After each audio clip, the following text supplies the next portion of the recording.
Hola Mati, ¿cómo estás? Hoy vamos a contar qué aprendimos hablando con Andrew Bustamante, un ex agente de la CIA. Arrancamos entonces, Andrew, como agente de la CIA, obviamente era esas personas que hacen esa parte de la negociación, de estar atrás de conseguir información de calidad para el gobierno. Justamente habla mucho del tema de la comunicación, de cómo nos comunicamos, cómo percibimos a las personas. Él empieza la charla hablando de la percepción cultural de las ventas, ¿no? O sea, básicamente que en nuestra cultura occidental estamos condicionados a hacer lo que nos dicen, ¿no? Desde niños, nuestros padres, nuestros maestros, figuras de autoridad, nos instruyen sobre qué hacer, ¿no? Entonces, vender implica decirle a otros qué hacer y va en contra de ese condicionamiento cultural, ¿no? Entonces, justamente ahí lo que él nos dice es que tenemos que hacer un cambio en la mentalidad, ¿no? Y que es crucial entender que nuestro cerebro trabaja en nuestra contra, ¿no? Esto es algo muy importante. Cuando nosotros hablamos de que el cerebro habla en nuestra contra, significa que no tenemos que escuchar lo que dice porque nuestro cerebro lo que quiere es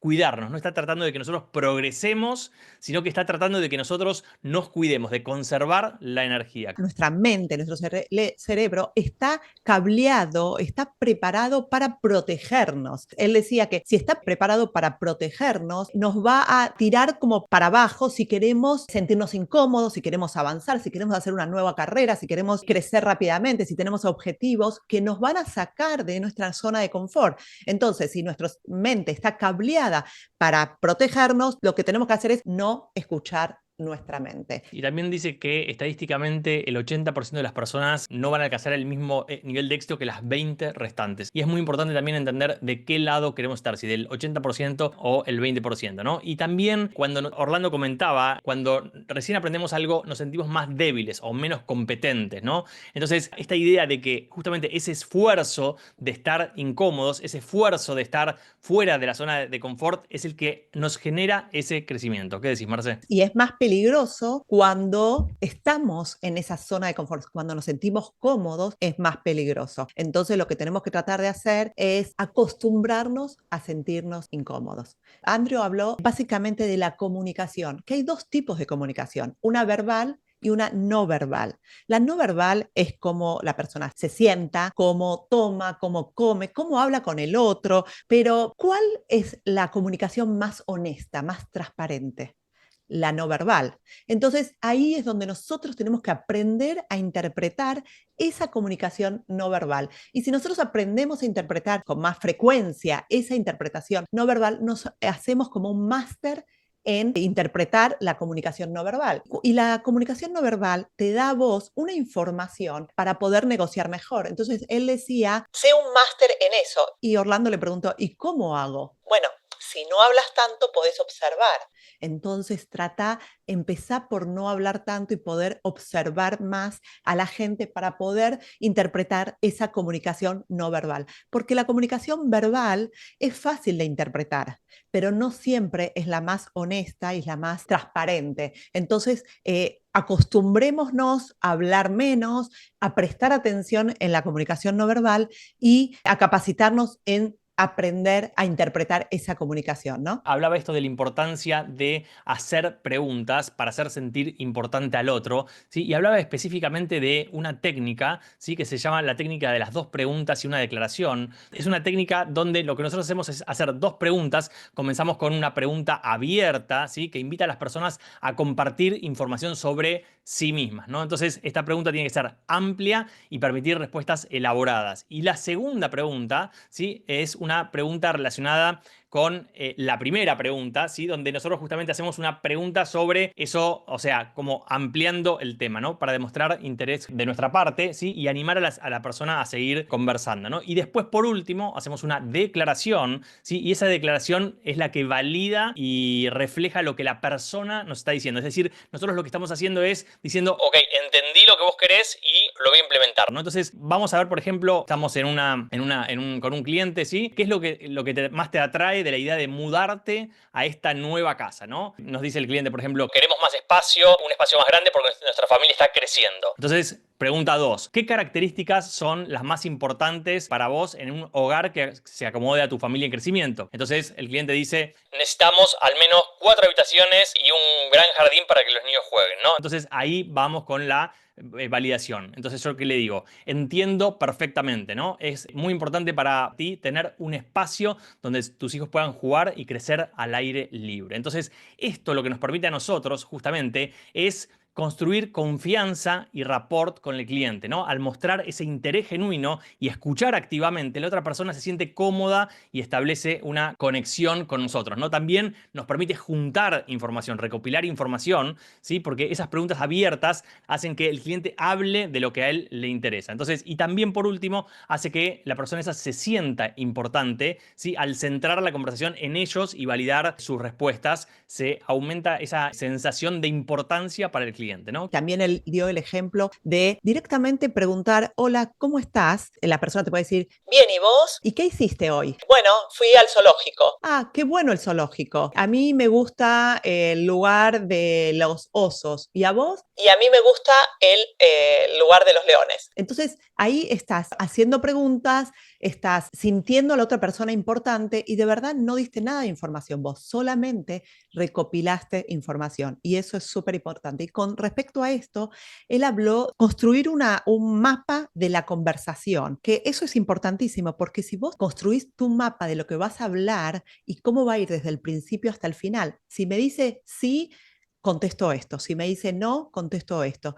si me dice no sé, contesto esto, porque siempre hay 2 o máximo 3 opciones de respuesta, pero si vos vas a saber, y esto lo vemos con las objeciones de los clientes, si me da esta objeción, contesto esto, si me da esta objeción, contesto esto. Para mí fue nuevo también tener un mapa de la conversación de lo que voy a hablar, de cómo va a ir esa posibilidad de respuesta que tengas y que vos sepas que vas a contestar, vos vas a poder llevar la conversación a donde querés y a tu objetivo, ¿no, Mati? También un tema muy, muy importante que habla es esto del intercambio del valor en las ventas, ¿sí? Él redefine a las ventas como un intercambio de valor, no necesariamente de dinero, ¿sí? Pone ejemplos de en diferentes situaciones intercambiamos cosas de valor según las necesidades y deseos de cada uno, ¿no? En ventas es fundamental encontrar cuál es el valor que los clientes necesitan y cuál es el valor que ofrecemos. Entonces, por ejemplo, a veces intercambiamos, o sea, dinero, o sea, estamos negociando dinero, pero a veces por ahí negociamos con nuestra esposa si vamos a ver una película, si vamos al cine. No siempre es dinero, sino que puede ser distintas formas de valor. Y ahí lo que es muy importante, que él habla específicamente, es el tema del manejo del rechazo, ¿no? O sea, lo que él dice es que el rechazo lo tenemos que recibir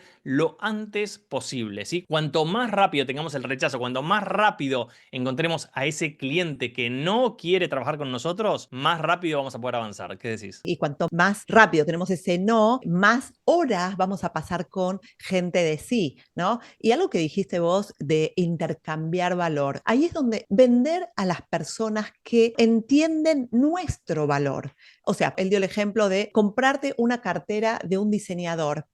Esa cartera de diseñador la va a comprar alguien que entiende el valor de ese diseñador. Entonces, no es para todo el mundo, es para la gente que entiende ese valor. Entonces, lo que tenemos que lograr es encontrar la gente que entienda nuestro valor que le vamos a dar, ¿no, Mati? Y él hablaba también de la construcción de rapport, ¿sí? Para establecer una conexión genuina con los clientes, ¿sí? Tenemos que encontrar áreas de interés común y prestar atención a las señales no verbales, ¿sí? Que indican el entusiasmo que tiene el cliente y la vulnerabilidad, ¿no? El otro día, por ejemplo, fuimos a cenar con un cliente y muchas veces al cliente no lo conocemos tanto, ¿sí? No tenemos tanta relación como para saber cuál es el tema interesante con el cliente, ¿no? Entonces, nosotros lo que por ahí hacemos justamente, o deberíamos hacer, es mapear cuáles son posibilidades de temas que podamos hablar. Empezamos a decir, bueno, a ver, ¿qué edad tiene el cliente? ¿Qué tipo de cultura? ¿De dónde viene? ¿Qué cosas le podrían interesar? Entonces, mapeamos cuáles son esos intereses que el cliente podría tener y cuando estamos en el momento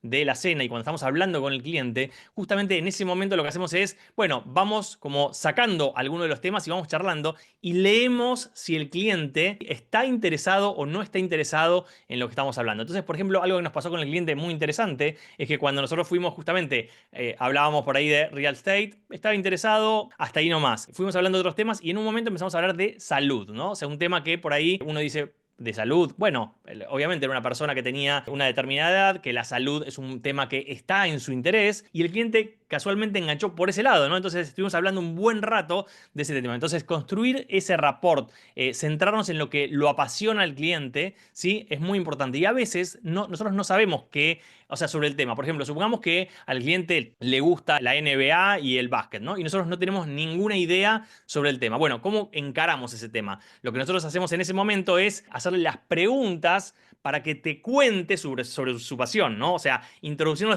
dejándolo a él que él hable para que nosotros podamos enterarnos de lo que a él le gusta y saber un poquito más y de paso entrenarnos un poquito sobre un tema del que no sabíamos, ¿no, Marce? Andrew Bustamante, él contaba de que nosotros nos levantamos como si fuera con el tanque lleno y va pasando el tiempo durante el día a las 9, 10, 11 y el tanque lleno se va bajando, se va bajando, se va bajando y aumenta a veces el estrés. Entonces, ¿cómo hacer para que nuestra mente se autollene cuando va pasando el tiempo y aparte tenés reuniones que te producen estrés? Entonces, él decía, por ejemplo, primero que hay que estar preparado y saber, bueno, voy a tener una reunión que me va a causar estrés, ¿qué hago? Y a él le enseñaron a que tiene que estar 10 a 15 minutos apagando todos los sentidos. ¿Cómo los apago? Bueno, me voy a la oficina, apago todas las luces, cierro todo, me quedo sentado sin nada para que se auto llene nuestro tanque de gas. Y así es como vos cada tanto podés hacerlo eso en el día para que puedas ir manejando un poco la mente y el estrés. Entonces, bajando todos los sentidos, uno puede mejorar durante el día el estrés, porque no es lo mismo de 7 a 8 de la mañana que de 7 a 8 de la noche, ¿no, Mati? Él habló de simplificar. Simplificar aumenta el éxito, que tratemos de simplificar incluso los hábitos. Orlando le preguntó, bueno, ¿qué hábitos tenés a la mañana? ¿Qué esto? Mira, yo soy muy simple y así nos enseñaron en la CIA, es simplificar. Tu mañana tiene que ser con bloques determinados, por ejemplo, sabemos que tenemos que hacer los bloques de llamadas de conversación de venta.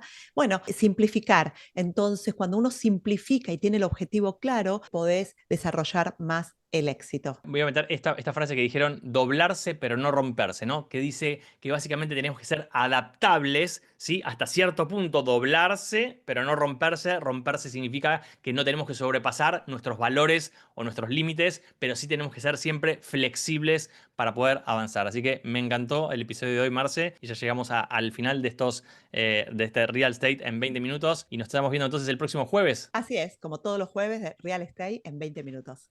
Nos vemos. Chao, chao. Chao.